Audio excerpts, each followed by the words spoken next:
It could be a father or father-in-law, or maybe a wife that works, but many people have no idea how they would sit in kollel with all the bills and expenses that life has.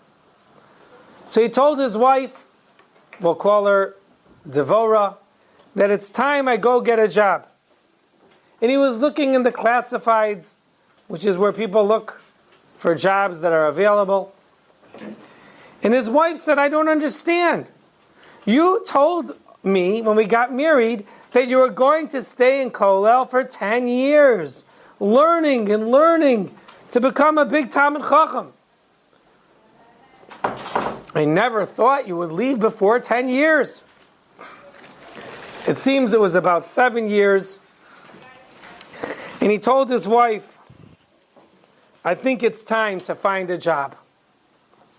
His wife was shocked. She said, you know what? When we got married, you gave me a beautiful diamond ring, an engagement ring that's for sure worth thousands of dollars. I want you to go sell the ring, and you'll be able to have money to be able to pay some bills. And this way you could stay in kollel. Maybe you feel the pressure of different chayvais, of different bills, and that's why you can't stay in the kollel learning all day and all night. So here, sell this. At least maybe you'll be able to stay learning a couple more months. And he turned to his wife and he said, I can't sell your ring. An engagement ring, a wedding ring is sentimental. It's priceless. It's so precious. I can't take it away from you. And he said, please, go sell the ring. He saw how sincere his wife was, and he followed her wishes, and he went to Manhattan, the Diamond District, and he walked into a store with his wife's wedding ring, and he asked the man, how much money can I get for this ring? And the man said, are you selling your wife's ring? Is everything okay? He said, everything's good, Baruch Hashem. My wife feels we should sell it. We need money so I could stay in kollel longer. The man was surprised to hear that. He said, go to my partner. He has a store down the road. Speak to him. I think he'll give you more money than me. Okay, thank you. And he took the address and he went. And as he left the store, the guy, the diamond merchant, calls up his friend. And he says, I have a tzaddik. He's going to walk into your store in 2 minutes. He wants to sell his wife's diamond ring so he could pay some bills, so he could stay in kollel a couple more months. You ever heard such a thing? The man said, wow, that's amazing. Person willing to give up a diamond so he can learn Torah in kollel? All right, I have an idea. I'm going to give him some good money for that diamond. And the guy comes in, the Avrech, the kollel younger man, walks into the store. And as he walks in, he's greeted warmly. Hi, Shalom Aleichem. What's your name? Hi. Oh, you're selling a ring. Why are you selling a ring? Oh, you want to stay in kollel? Wow, that's amazing. Oh, you know what? Let me see that ring. And he starts examining it. And he says, wow, this is a rare ring. I think I'm going to get you top dollar for this. He starts looking in his book, how much such a ring is worth. It has so many carats. And then he gives him, I think, $10,000 for the ring. He says, why are you giving me so much money? He says, this ring is a one of a kind. Take it. Take the money. Wow, great. And he says, but you know what? I don't want your wife to be without a ring. Let me give her a ring also. She should have something. Thank you. What service? And he wraps up the same exact ring. And he puts it in a bag, in a beautiful box, and he gives it to him. And the younger man says, thank you. And he goes home, and he tells his wife, what good mazel we had. What good fortune. And his wife couldn't believe it. So much money. Wow. For a ring. Maybe the ring was worth $2,000, $3,000. This is much more.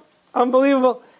And as she opens the box, she sees it's the same ring. She says, how could it be he bought the ring? This is the same ring. So and he sees a note. It says, anyone who loves Torah so much that he's willing to sell his diamond, his only diamond, he's willing to give it up because I want to learn Torah a little more. I want to be your partner. I want to have a relationship with you. And you know what? It seems that afterwards he helped him in Kailul, and their dream was able to be fulfilled, that he could spend more days in the Kailul. But I think you see from the story that you need a zechus to be in Kailul.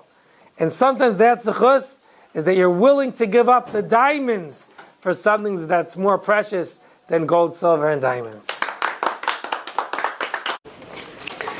I'd like to share with you a great story I read from Rabbi Avram Ohayon's book, Hamar HaGadol. Hamar HaGadol means the great light. Officially, that's referring to the sun.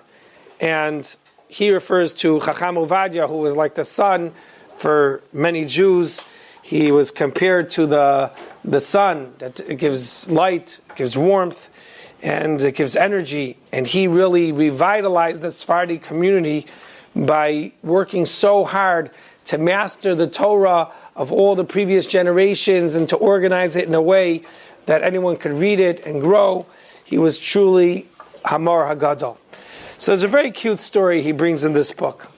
One time, the Rav was at a chasana, and it seems that there was another great rabbi there, whose name was Chacham Ben Sion Abba Shaul.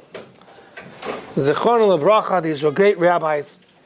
And it seems that Rabbi Ben Sion needed a ride home. So I think Rabbi Vadia offered him, or somehow he got offered a ride with Rabbi Vadia. It turns out whoever was driving Rabbi Vadia could have taken him home also. And after the chasana, where the Rav was Masada Kedushin, who knows how many Yidden he was zocheh to marry them off at their chuppah.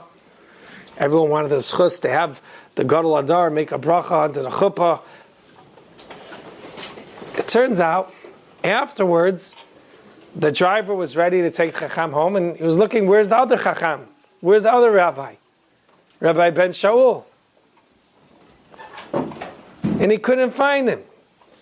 And they looked for Chacham Ben Sion Abba Shaul. I'm sorry, Rabbi Abba Shaul. They looked for Rabbi Abba Shaul and they couldn't find him.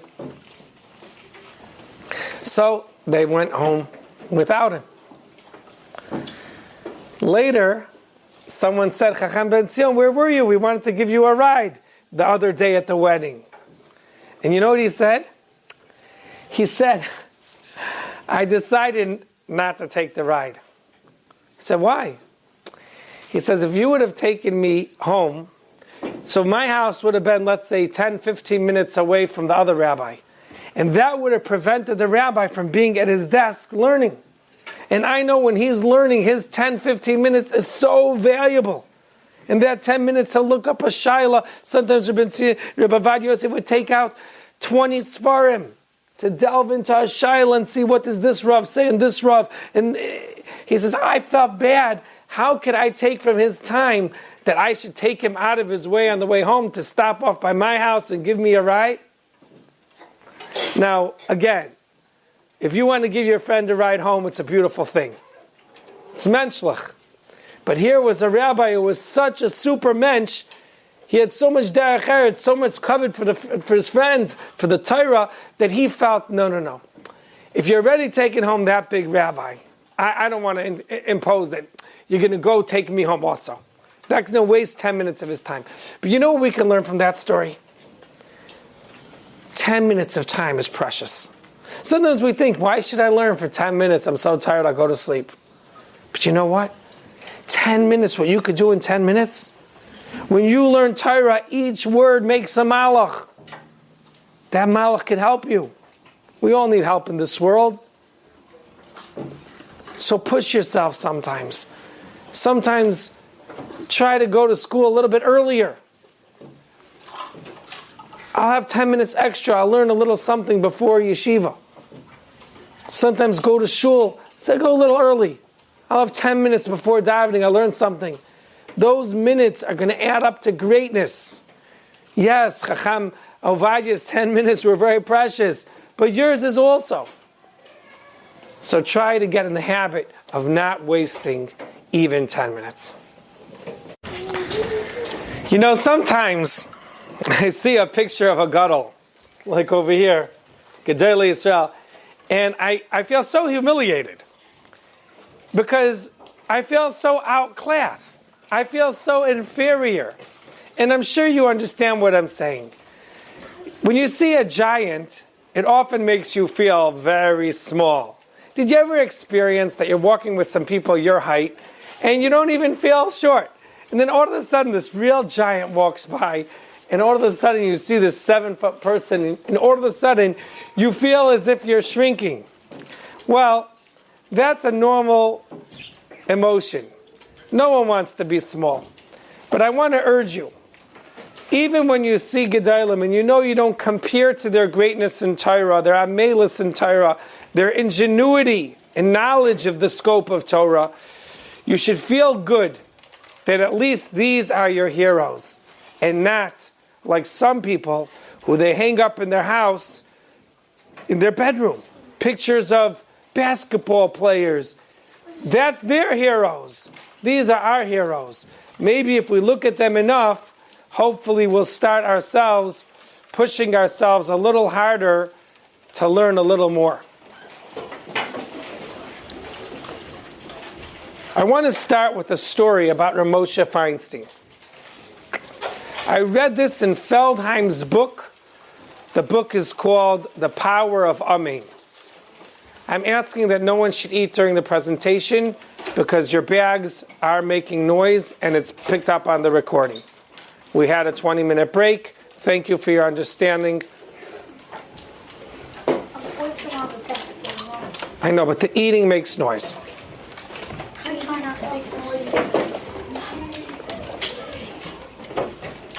The story goes that there was a Dr. Stein who was a very good doctor. But he used to say that he wasn't always religious. As a matter of fact, he grew up like a goy. He lived in a town where there wasn't yeshivos and shuls, and he became a secular Jew, a Jew who doesn't know about Torah and mitzvos. But eventually he became stronger, he learned about Judaism, and he became an outstanding doctor in the medical field, and also a Yerei Shamayim, a Ben Torah, someone who people respected as someone who's a learned Jew. One day, one of his patients was schmoozing with him, and he said, "Oh, I like this beautiful picture. Is that your grandchildren? So from?" And he said, "Doctor, I hope you don't mind me asking, but were you always like this, or?" And the doctor said, "No, to come to think of it, when I was young, I wasn't lucky enough to be in a yeshiva. If you're in a yeshiva, you're very lucky. You have a chinuch, you have an education." He says, "I wasn't so lucky." So the man said, "So what inspired you? What turned you on to become a Jew?" And listen to the brilliant answer the man said. The doctor said he once had a patient who was very sick. And he needed a very serious surgery that might take many hours, and even the doctors were not confident that the surgery would even help. It might even harm him. But he was very sick, and they said that it's possible this surgery that some doctors are experimenting with might help him, such a person. So I asked the person, "Do you want me to do the surgery or not?" A patient has to sign that he's willing to undergo a surgery. And the man said, "Only if Moshe Feinstein lets. I'm going to go ask for Moshe Feinstein. He has Ruach HaKodesh, he has Das Torah, and whatever he says, I'm willing to do."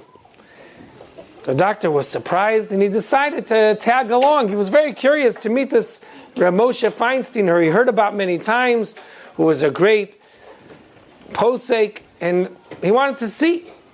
So he went along with the patient, and the patient told Moshe's problem. And the doctor said, "I was amazed. This great Rabbi Moshe cried for 20 minutes straight." I mean, this was a rabbi that had to hear the problems of so many who came to his door. And here,